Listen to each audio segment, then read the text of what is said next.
Hello, and welcome to Talking General Practice, the podcast from GP Online. I'm Emma Bauer, the editor of GP Online.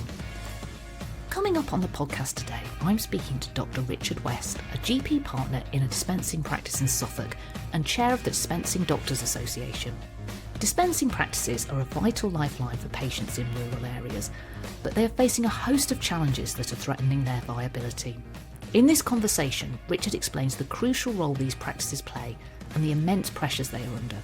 Richard talks through the complexities of dispensing practice funding, highlighting how out-of-date fee scales and unreimbursed drug costs are affecting practices and what the Dispensing Doctors Association is campaigning for to ensure these essential services survive. We also talk about what needs to change in the GP contract to support dispensing practices, the impact drug shortages have on staff and patients, and the need to ensure that new ways of working envisaged in the 10-year plan, specifically neighbourhoods, are designed to work for rural populations. Before we start, just a quick message from our colleagues on MIMS Learning. In-person learning is a vital part of keeping up to date, enabling GPs and other health professionals to learn with colleagues, ask questions of expert speakers, and benefit from networking. MIMS Learning's event page gives you details of all the general practice focused learning events, which will provide you with practical take-home points for your practice, along with CPD certification. Visit mimslearning.co.uk/pages/events to find out more. I'm really pleased to welcome onto the podcast now Dr. Richard West. Richard is a GP partner in a dispensing practice in Suffolk and chair of the Dispensing Doctors Association. And he's here today to talk to us about some of the challenges and issues facing dispensing practices and the value that they bring to their patients. Thanks for coming on the podcast, Richard. Delighted to be here. First of all, just if there's anyone listening who doesn't know, what exactly do dispensing practices do and how are they different from other practices? So if we go back in around about 1912, they decided to split dispensing from prescribing, and the chemists were going to dispense and doctors were going to prescribe. Then they found that in rural areas that there wasn't enough chemists to go around, and therefore somebody needed to provide the medicines for their patients. So the health authority at the time decided that doctors in rural areas would continue to dispense to their patients, and it has continued ever since. And how many dispensing practices are there? You mentioned they're rural areas. Are they just particularly concentrated in rural areas? You have to be in a rural area to start with, so you can't be a dispensing practice in an urban area. There are about 1,200 across the country, which covers about 15% of the population, and of that, about 8% of the population the doctors actually dispense to. Why are dispensing practices so important? Is it just because if they didn't exist, patients would really struggle to access medicine? Is that the main reason? That really is the reason. You know, if you're in some of these rural areas, getting into towns is quite difficult. Bus routes and train routes are interesting, to put it mildly, in terms of getting into a centre. Postal delivery, I'm told by my postman I get it every day, but it only seems to come on a Thursday. It is quite tricky to actually get medicines if you don't have a car or not able to go into a town, and therefore it's really important that we're able to deliver for that group of patients. There's rules around how far patients have to live from a pharmacy in order to qualify for dispensing services. That's partly why they're obviously focused in rural areas. Is that rule still appropriate? How does that all work? And do you think there needs to be any changes to that? The answer is you have to live more than a mile away from a pharmacy in order to qualify. Does it need to change? It's been like that for as long as I've been in practice, and certainly a lot longer. In lots of ways, it makes some sense to do so. But as everyone's aware, the pharmacy sector in itself is in quite a lot of difficulty currently. So it's really important that patients are able to get medicines. I think at the moment it works well for most people. Probably isn't worth the time and effort of re-looking at it. One of the reasons why we're talking at the minute is that there are a lot of challenges facing dispensing practices at the minute, particularly around funding. It is quite complicated how dispensing practices get paid. How does all that work? The answer is it's basically split into three bits. So the first bit is a dispensing fee, which is around about £2 an item. The second bit is reimbursement of the cost of the drugs, which is the cost of the drugs minus a clawback. So there is an assumption that every drug can be bought at less than the drug tariff price, which isn't true. Some can and some can't. And the third is there is a small payment for the dispensary quality scheme. What are the kind of problems with the way dispensing practices are funding? Is it mostly about the fee scale, or is there other issues there as well? So there are three bits that ideally need sorting out. The first bit is the fee scale. So the fee scale was last discussed in 2012. And if you remember, in 2012, we were in a period of austerity and costs were trying to be capped. Therefore, it was negotiated with that in the background. It had no inflationary uplift with it. The plan was that it would be looked at after 3 years and redone, and that hasn't happened. So costs have gone up, particularly around wages. The minimum wage has gone up substantially since then. Inflation's gone up substantially, and the fee scale, I'm still getting paid about £2 an item. Therefore, we need to look sensibly at what is the cost of dispensing. At the same time, in 2012, it was agreed that IT would be funded by the NHS for the dispensary, and that was changed unilaterally in about 2017, 2018, but no additional funding was provided for it. And as we all know, workplaces now are very much reliant on IT, and the cost of that provision has gone up substantially over the years, and it needs a proper funding stream for it. Do you think there needs to be a separate funding stream specifically for IT in dispensing practices? There are multiple ways of doing it. One could just fund it like the rest of general practice IT, so it comes centrally and it is agreed, and therefore we get what is necessary to provide a good level of service to patients and are allowed to develop it. Or there could be a separate IT pot that allows people to develop their IT. There are quite a lot of IT bits we could do with developing. So there are things like what looks like a vending machine to allow patients to pick up drugs 24 hours a day. There's then robotics within the dispensary. And there's the whole issue around the electronic prescription service and how that might work. And if we look at places like Cornwall, where hospitals are starting to use the electronic prescription service for outpatients prescribing, then dispensing patients need to be able to have access to those prescriptions, which means that dispensaries need to be able to receive it. So we need quite a lot of development around IT in order to make the service more efficient, to make it more patient-friendly, and just to make it work. And there's a cost to that. The cost needs to be paid for by the NHS. The question is how you share the risk of that and whether, therefore, how it's funded. Does funding work differently in Scotland and Wales, or is it broadly similar in all three countries? It's very different in Scotland. Wales is broadly similar, although there are talks of changes. But going back to the funding, the second piece of it is reimbursement. Reimbursement is the money for getting the cost of drugs. Unfortunately, there are quite a lot of drugs now cost me more to buy them than I get reimbursed for them, which produces perverse incentives within the system. And they need to be removed. It's not fair for me and my colleagues to be sitting here thinking, actually, that is going to cost me out of my own pocket for doing the work that you're asking me to do. We need to make it fair for patients, we need to make it fair for the NHS, and we need to make it fair for practices. And it's not beyond the wit of man to do that. Do you find that dispensing practices really struggle to make any profit out of dispensing now? Is it becoming increasingly difficult? It is becoming increasingly difficult. The Dispensing Doctors Association asked one of the accountants that does a lot of dispensing practices to do a survey for us about 2 years ago now, and about a third of practices would have been better off for closing their dispensary. And actually, it is an essential service for patients. And if you go back to a report from the Scottish Parliament some years ago, the dispensary cross-subsidises the provision of general medical services in lots of practices. So if we start losing the dispensary, then the practices won't have the same level of income, and therefore other services will be cut just because of the nature of where dispensing practices work. So obviously, the funding that you get the funding for the GMS contracts, PMS contract, like every other practice would.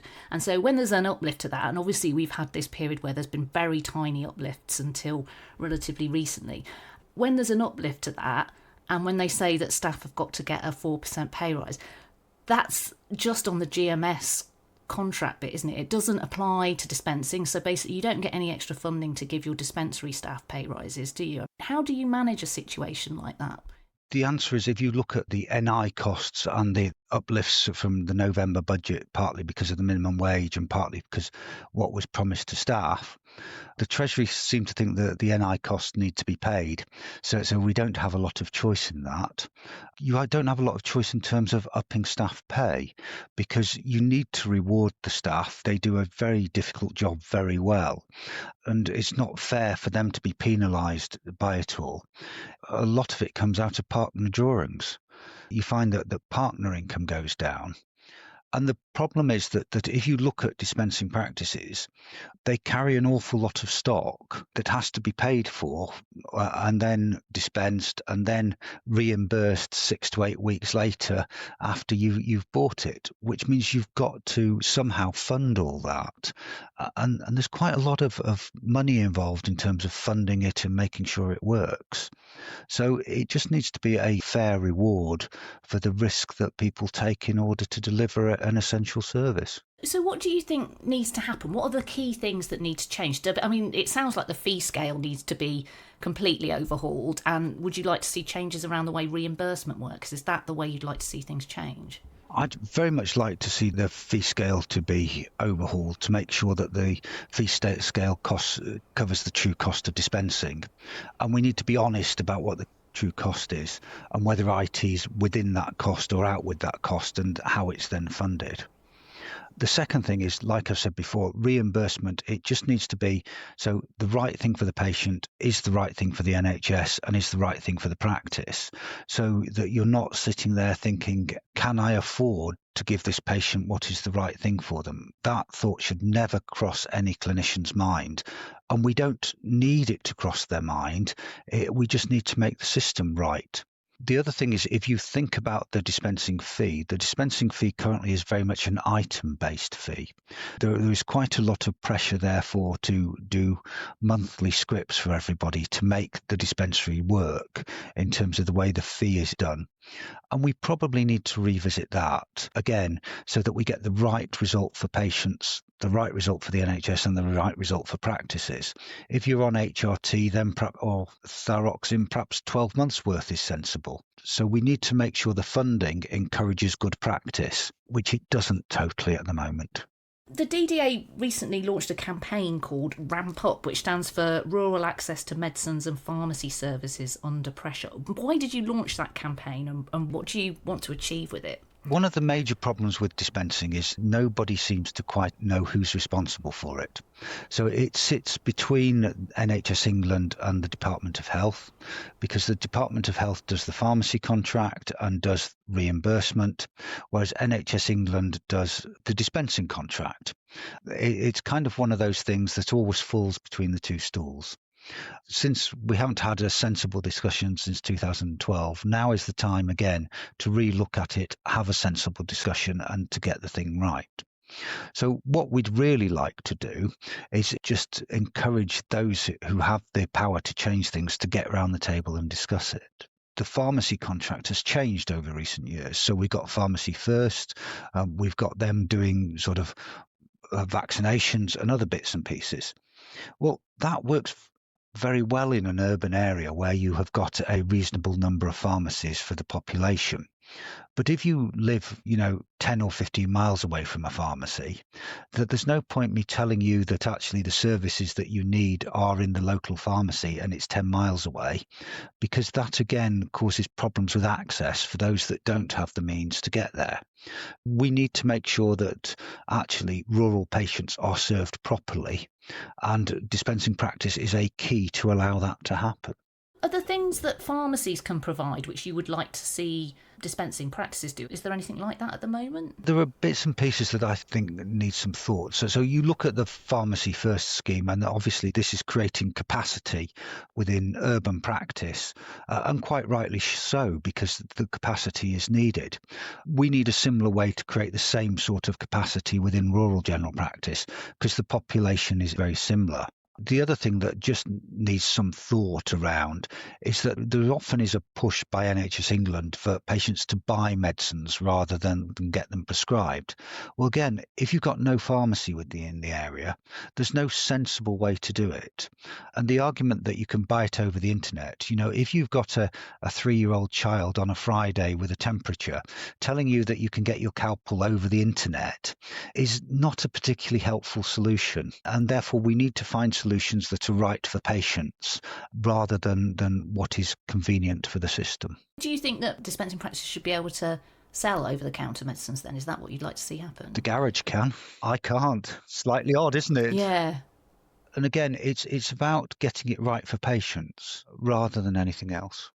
Transport links have always been trickier in rural areas. And you don't get the same number of shops and the same number of outlets. And therefore, you need to just make sure that people can get access to things that are important and essential at the time they need it. One of the things that we know is coming down the track is the government has basically said it will renegotiate a new GP contract. Do you ever get involved with conversations with the BMA about the GP contract and what dispensing practices need from it? We're having regular conversations with the BMA and the General Practitioners Committee about what we would like to see in the dispensing contract and what would be sensible to do so, and how to make it right so that these practices are sustainable for the next 20, 30 years. And there are lots of things that need negotiating in a new GP contract. And this tends to go down to the bottom of the pile because, 85% of practices don't dispense, and therefore that does tend to not be top of people's agenda. But I think it's really important. And I think actually it's something that we ought to be getting on with sooner. I know there's going to be a lot of negotiations around the GP contract, but there's no reason why we can't sort the dispensing element out now while everyone's trying to work out what they want to do with the main contract. Do you think there should be a separate contract for dispensing practices or an extra bit of the contract specifically for dispensing practices? Do you think something like that would work? To a certain extent, every practice needs to be able to dispense because there are always going to be injectables, and if you're going to do minor surgery or coils or whatever else, you need to be able to get access to those medicines in order to be able to use them in practice.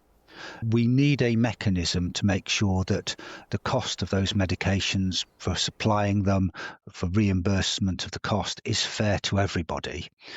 Whether you're dispensing everything or just a small amount, the principles are the same. So it doesn't need to be two separate bits. It just needs to be appropriate so everybody can access medicines that they need for whatever bit of the job they're doing. Because obviously dispensing practices, they will have staff that are specifically employed to run the dispensary, won't they? Very much so, and therefore there does need to be a slightly different scale because it's slightly different. Your flu vaccine, you don't have dispensers to do it for you. You do need a slightly different scale for the two, but the principles within it are very similar, so it shouldn't be that difficult just to keep it within the main contract. There's been quite a lot in the news over recent months about pharmacies are also struggling financially. Is it the same sort of challenges and issues that are affecting pharmacies that impact on dispensing practices, or is it different issues? No, it's basically the same issues. Right. The major issue is that the cost of drugs has increased and the margin on those is very thin. The cost of staff has increased and the dispensing fee hasn't. Although the new pharmacy contract, they have just increased the dispensing fee because of the increases in the November budget. They haven't done that in the dispensing contract. So they've done it in the main GP contract, but not the dispensing contract. The costs are very much related to staff numbers.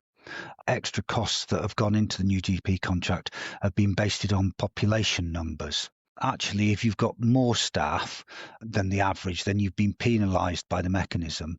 If you've got less staff than the average, then you've done better out of the mechanism. And dispensing practices, because of the extra staff in the dispensary, have got more staff per population than the average practice.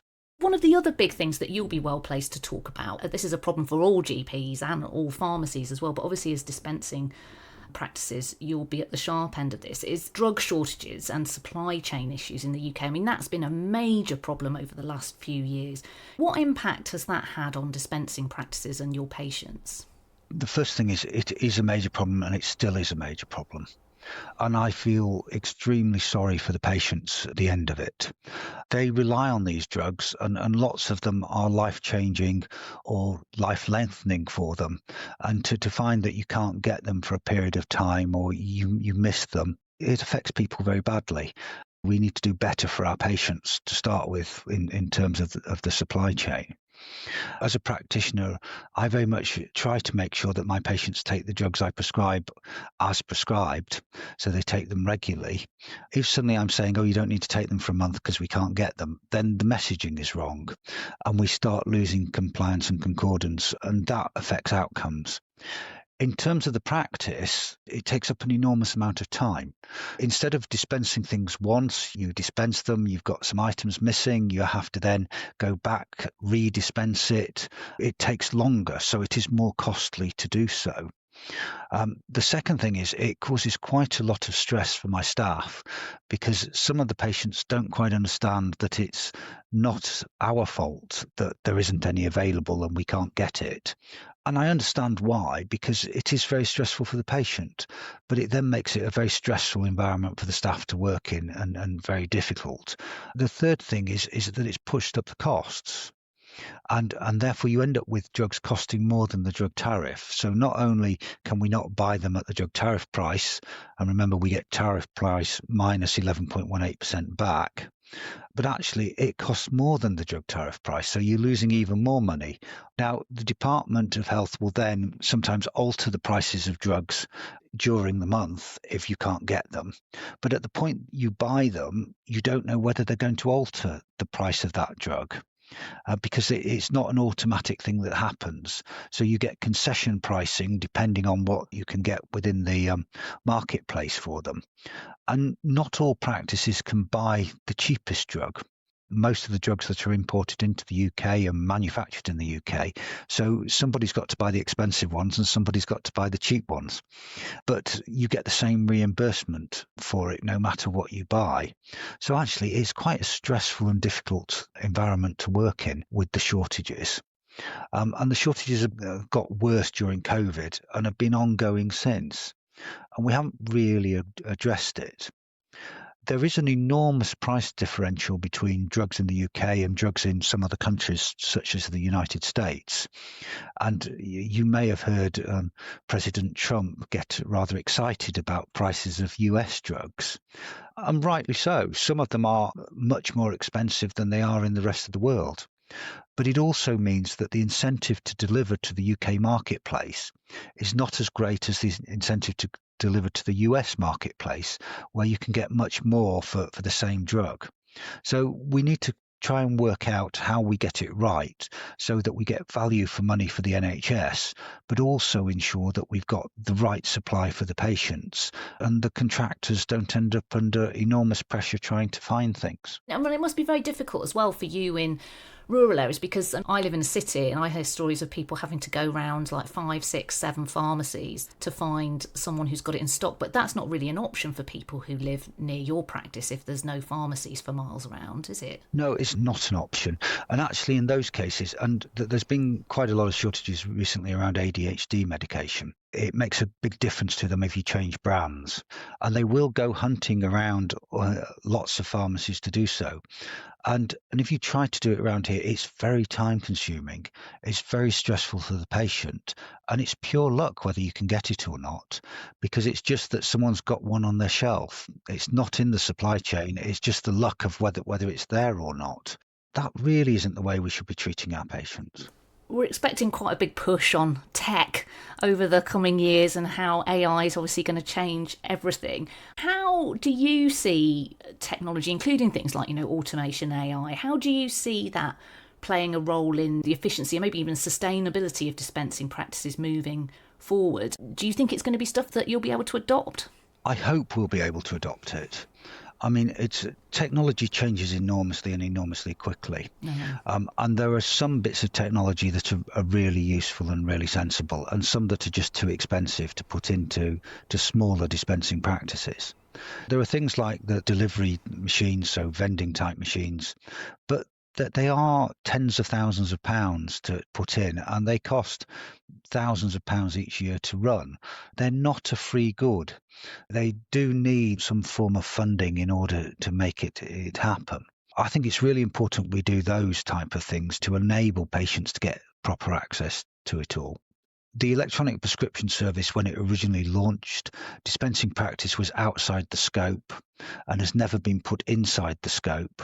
So actually it would be sensible for it to be put inside the scope, and actually for dispensing patients to be able to access things in the same way. When it was launched, it probably wasn't necessary to be inside the scope. But as we start using it in terms of hospitals prescribing electronically and it arriving at the dispensary of your choice where you can get it, then it needs to be enabled. It's not that difficult. The technology's all out there.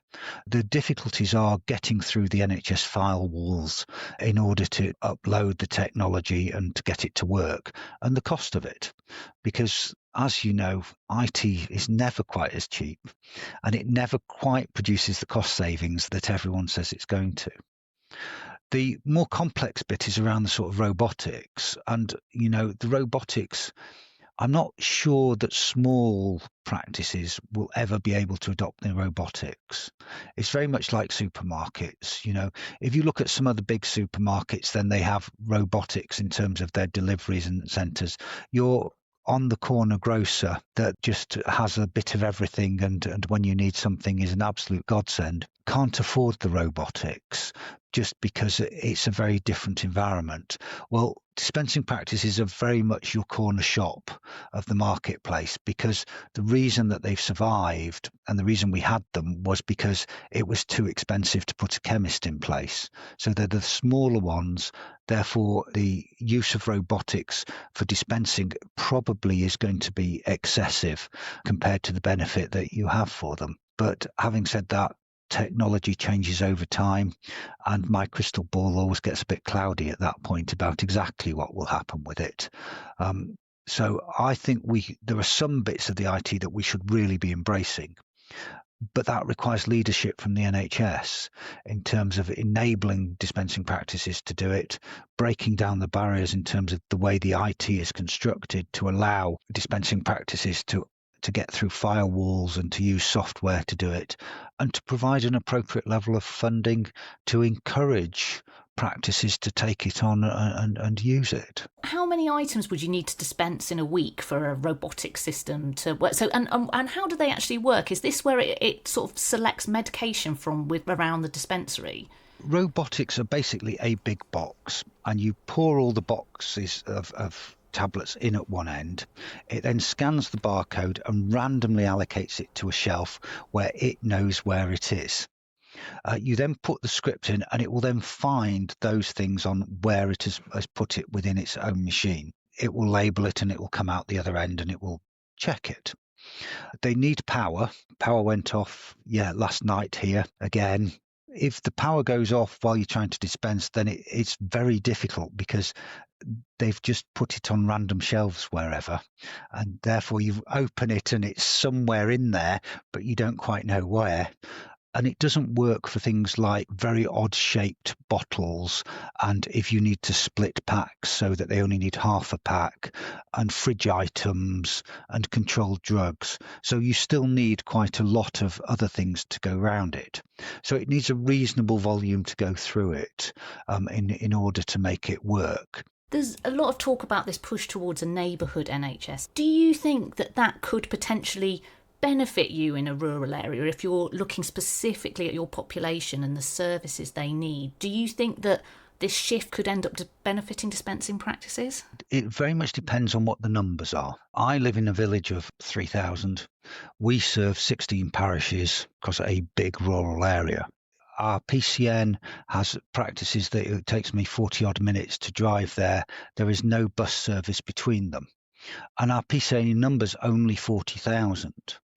I can't provide services for the whole PCN in one of our neighbouring practices because people can't get there. Therefore, if you're looking at neighbourhood in terms of rural practice size, and most practices are of that size because that's the sensible way it fits in terms of flows into the practice, patients being able to get access.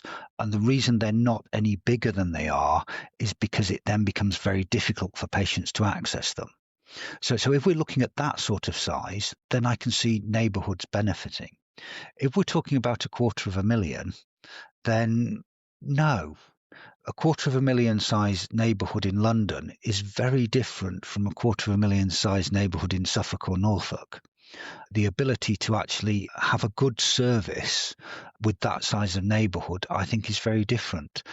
And we just need to think through the differences between rural and urban. And there was lots of talk of rural proofing things and just making sure you get it right for rural communities. And I think that's really important in the new contract, that we think about this. And it will be different. And there's nothing wrong with it being different in that we serve different populations with slightly different needs. And therefore, it's important to get the service right for the population we serve, not the service the same, no matter what is the population.